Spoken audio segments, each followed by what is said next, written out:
Happy summer, everybody. It's Jen. Hi, Renee here. Marriage Flows Business. It's officially summer. It is, yeah. And summer in Monterey, you know what that means? Like it's overcast. Sweater it's weather. A little chilly here and there. But there's sun sometimes. Yeah, and breeze. We get a breeze and some sun. We get to go out and walk and kind of just enjoy what we can. Get some vitamin D, I should say. Yep, going around doing some more walking with our masks on. And it's been nice to get out. Yeah. We're still in this COVID era, so we're going to be practicing social distancing. We're going to be wearing our and masks are required in California. So every time you go outside, you got to wear the mask, which we do, which we're fine. And so what's up? What's been going on? Oh my gosh, on? so much has been going on. Okay, so we've had some guest couples join us, but then it's been a while since you and I have just been by ourselves. So we've been busy with Holon Studios, the gaming development startup company. That's pretty cool. We've been busy with dancing, more updates on dancing. And then you have your summit. I have my virtual summit called Mastering Your Crisis-Proof Business that I'm going to be hosting in August. And so we've been working on the back end to put that thing on. So yeah, lots to talk about. Yeah, so why don't you talk about that, your virtual summit? The virtual summit is an idea that I have given birth to because there are a lot of events that have been canceled because of COVID. And why not do something really cool online, especially now that people are getting so accustomed to going to meetings on Zoom and GoToWebinar and other online conferencing. So it's not a new idea, but it's certainly something that I wanted to undertake because in the time of COVID, you and I have been doing a lot for our clients. We've been doing extra stuff, helping them and their businesses thrive, not just survive during the time of COVID. And the good news is it's working. A lot of our clients are reporting excellent numbers now that we're here in June.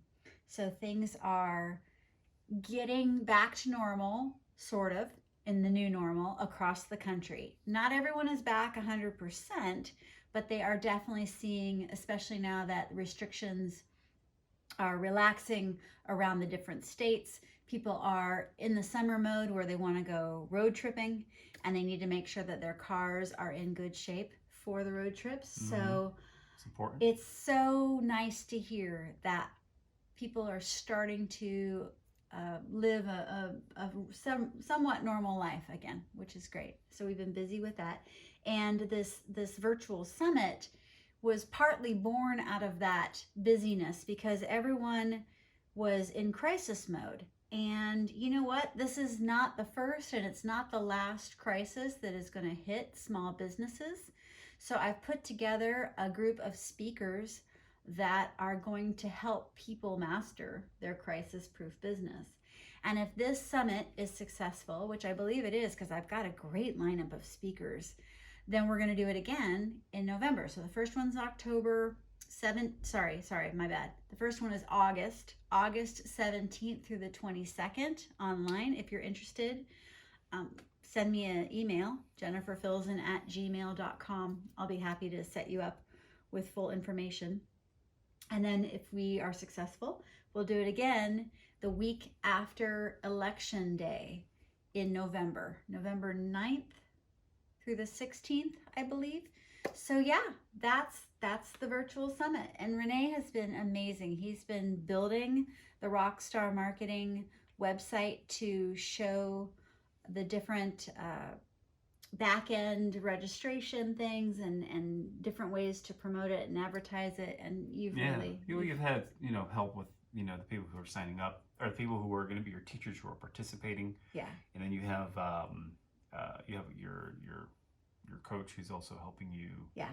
Vanya Clark Butler, forms and best stuff like that on the website. Infusionsoft guru ever. So yeah, it's a team putting this together for you. So that's great. That summit's coming up, and then you even had something just a few days ago where you were teaching a class online. So yeah, definitely this is like the era. I'm doing a lot of online classes as opposed to going in person, and quite frankly, I'm enjoying it. Yeah, I love seeing people in person, but now is not the time. And I'm able to make an impact teaching video marketing classes. I'll be teaching a video editing class in the fall. I'll be creating a bunch of stuff. In fact, this Wednesday, I'm teaching my Give to Get webinar. So there's so many opportunities for me to really help small businesses thrive in these uncertain times. And you are a huge part of it because you make me look so good. I have just discovered Canva because one of my clients uses Canva, and I have to do the graphic design. I can't become the contract is not with my world with how I do things. And you know what you're going to discover? It's so hard. No, well, it's something you're unfamiliar with. So yes. just learn what it is you need to learn to do. Yes. To put out what it is you need to put out. Just don't focus on everything that it can do. Right. That's the best thing to do, is to kind of learn what you need to do when you need to do it when it comes to software like that. Yes. And hats off to all of you graphic designers. Like, we all have our strengths, and I am learning how to take a template and replicate what I need from that template, and that's not too hard, right? But when it comes to creating something from scratch, holy moly. Like, Canva is a really great program too, and it's relatively easy. It's just that we all have our talents. Like, I can barely sew a button onto a pair of pants. Right. And I sure as heck don't hem my pants. I take it to the seamstress to hem my pants. I recognize that there are other people that are better at this than me. I have built websites in the past, but I have recognized that you don't really want me building the website. I'm better off being the one that writes the content to go in the website, and I'm exceptional at that. Once again, I'm learning something new. I'm glad I'm learning how to do it. I'm glad that I'm getting the skills to maneuver around Canva and do a halfway decent job at it. But I'm not stupid. I know who is naturally gifted at graphic design, so I naturally outsource it to the experts. Yeah. You know, it's just a matter of being familiar with what your tools are. And that's what it is. Like when you do video editing, like, you don't have to make a movie, but you just want to be able to know how to navigate and whatever software or hardware you're using and become familiar with it. So that's all it comes down to. I think between using Canva or whatever graphic design program, even if it's not a graphic design program, I've seen people design things in Word and Excel. Mm-hmm. You know, it's about what's the message, and you know, half the time you create something, truthfully, the only people who are going to really notice it are graphic designers, or people who really have that eye. And that's one aspect. The other aspect is what's the message and how clear is it to what your customer or whoever you're trying to target is trying to be able to understand and comprehend what course of action you want them to take. Mm-hmm. So that's the other thing that you'll just learn through time, is that there's one part that is mechanical about this graphic design field, and there's another part that is more what you do, which is the content. Mm-hmm. You know, content. I'm cool. Yeah, I can do words. The message. If you have a message, a lot of times, I've heard this before. It's like, if you don't have a message, you can have a great design and a beautiful website, but if the message and the planning and the design, the strategy isn't there, then it you know, what's the point of having something beautiful if the message isn't set up? So don't worry too much. I mean, but once you do get into it, you'll start learning things. You start learning certain aesthetics, certain appeals, certain rules, and certain standards that have already been set and tried and tested in the course of graphic design, that if you study enough, you're going to find yourself kind of moving toward. But keep in mind, design is also very subjective. It is. And you know, this team that is supporting this client, they are amazing. They really are amazing. Like, they've done a really, really great job. So for me to come in and it's like, oh, I get to play with Canva. How intimidating. Well, you'll have fun with it. But I'm doing it. But so, yeah, it's like, and then also too, you know, you've inspired me. You've been doing this for years, and I admire this about you. Whenever I ask Renee to do something for me and he doesn't know how to do it, he just instantly goes to Google and figures out how to do it. Like, there is nothing you can't figure it out. That's the secret, people. and I also go to Google and I find things out. For me, like I love knowing how to do stuff. I in the last week I have watched hair cutting videos, like how to cut your hair, how to style your hair. I've watched videos on how to sew your own clothes. I've watched cooking demonstration videos.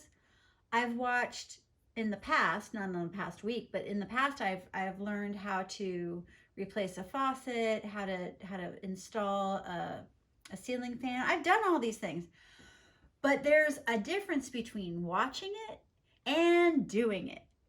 And none of those things that I've watched in recent weeks I have done, because I look at it and I'm like, oof. I think it's a difference between watching it and doing it, and like actually wanting to do it. Every time I watch something, especially like the sewing thing, I look at it, I'm like, that's really cool. Who can I hire? Because I don't want to do it. I know. Google. Well, Google can't do it for me. No, but you can find someone on Google. Oh, well, of course, I can find someone to do it for me. But yeah, some of these designs are really cool.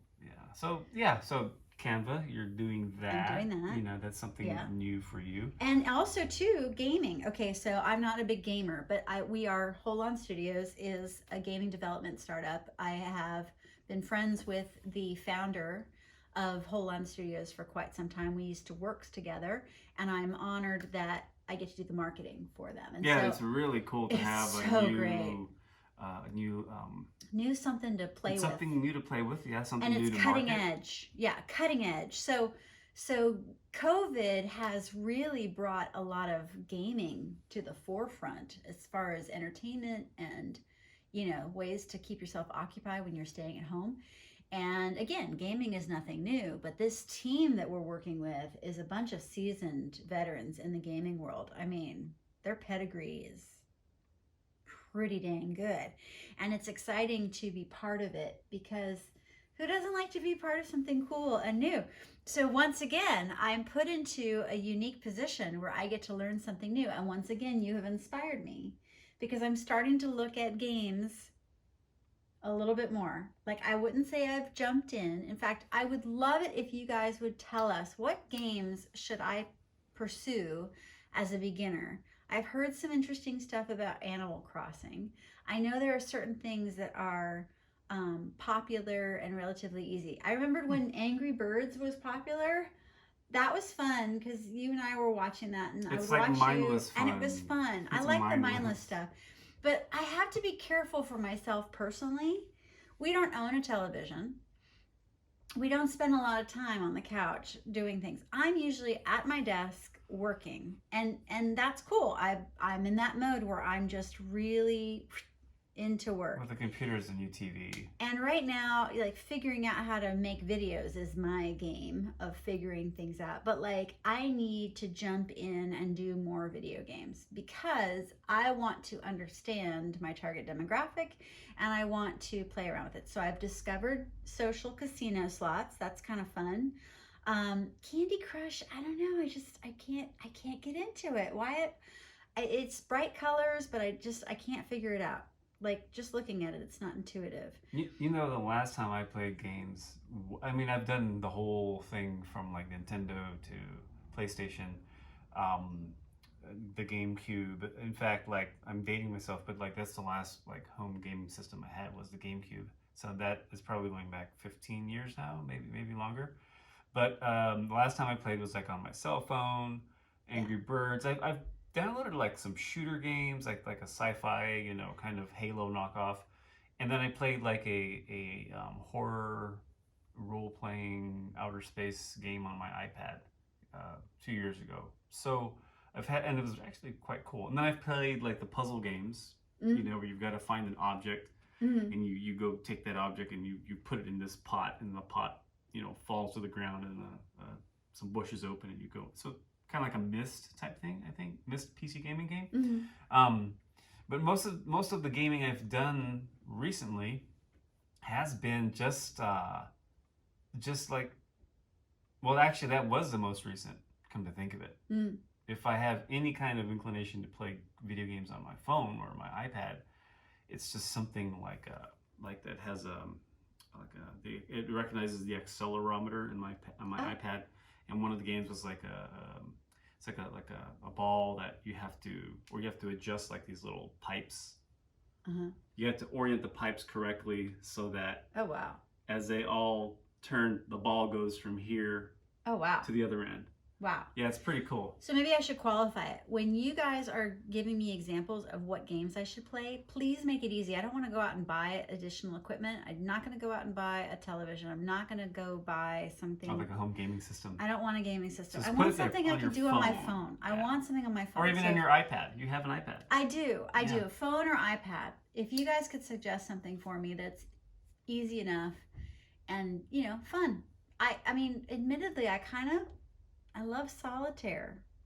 God, I know that sounds ancient, but like I just love solitaire. It's easy. She plays it on an old my old phone. It's my what is it? It's called a Trio.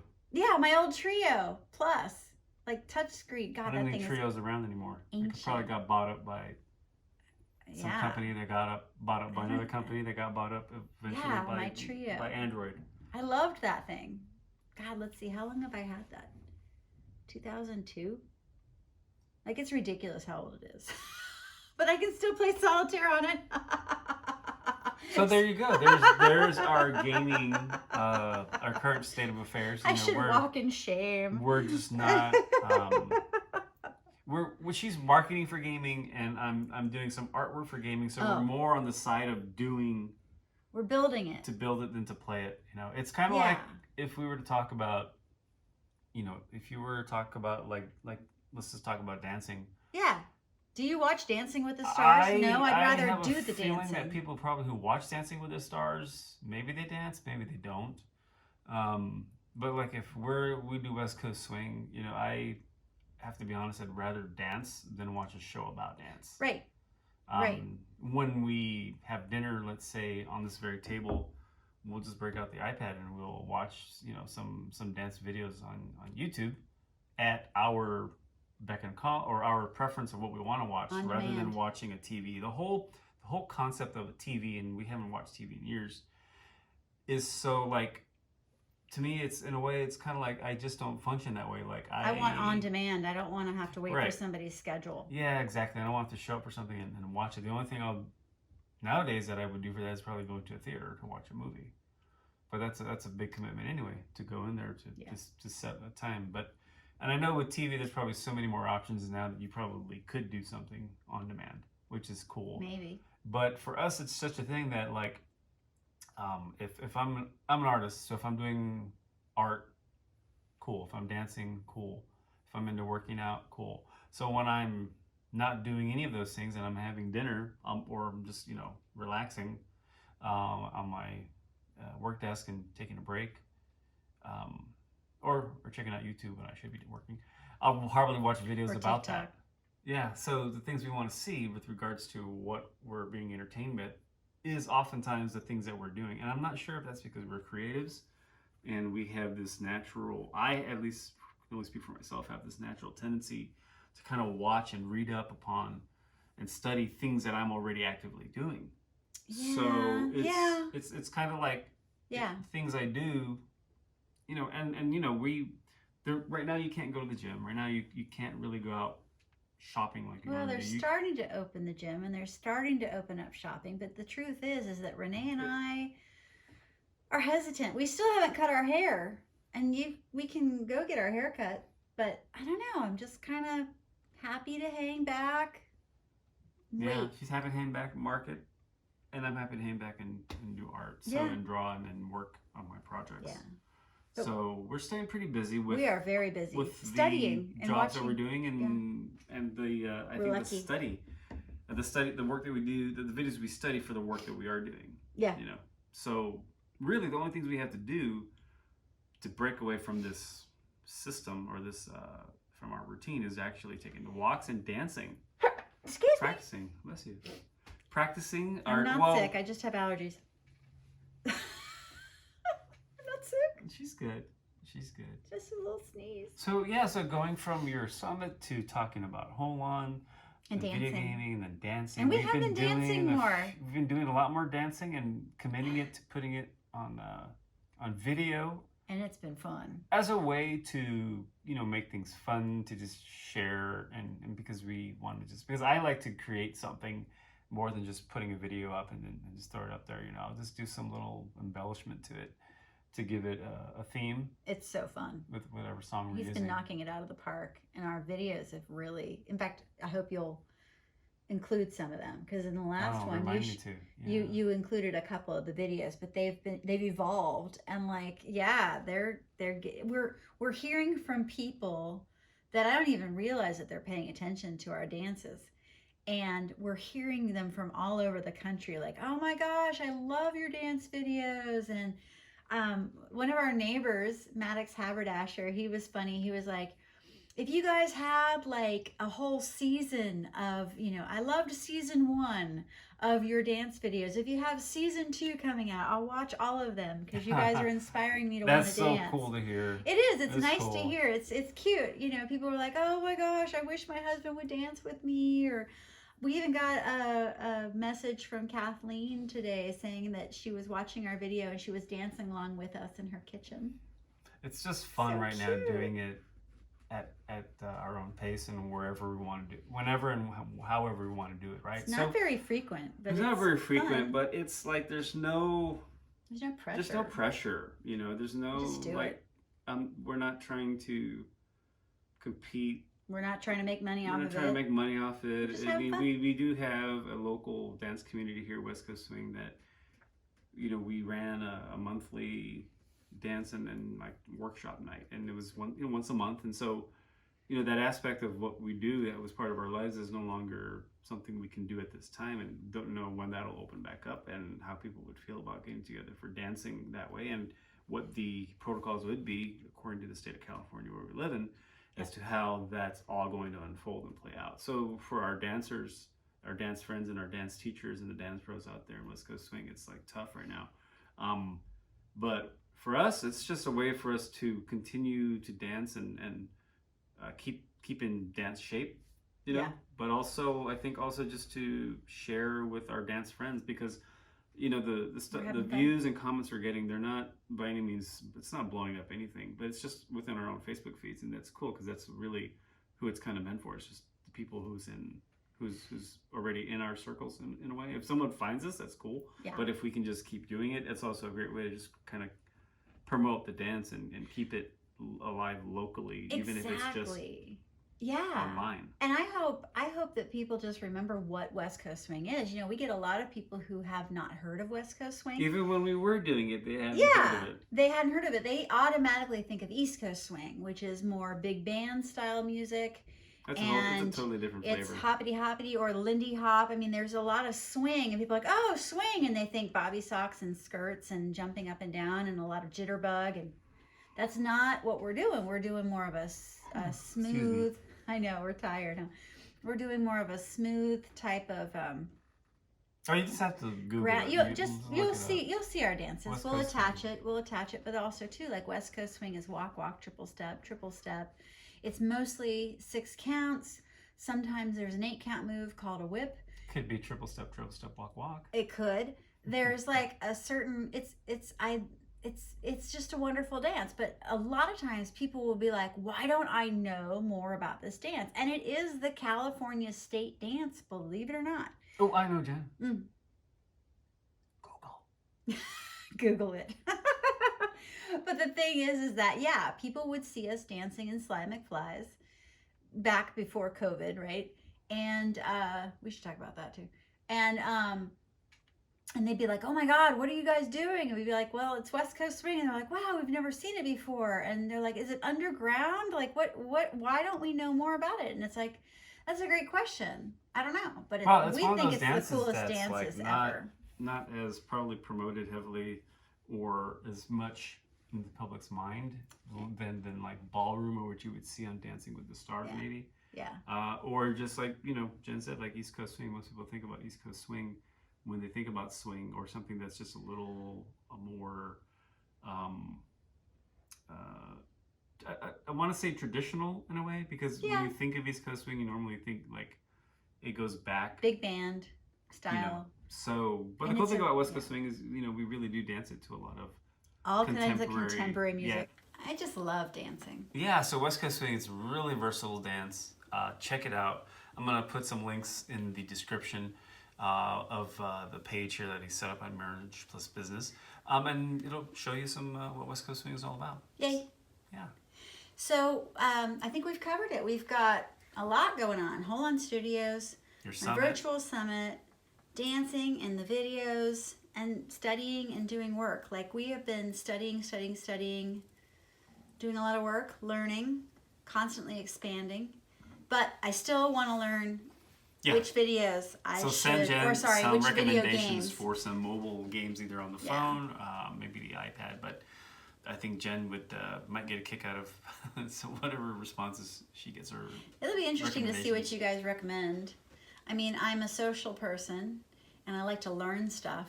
So what kinds of games would be best suited for me and that I can do on my cell phone? There you go. Cool. Yeah. We will catch you on the next one. Until then, we're out. Thank you so much for watching, everybody. This is Jen. I'm Renee. We love you. Thanks for watching Marriage Plus Business. Bye. Bye-bye.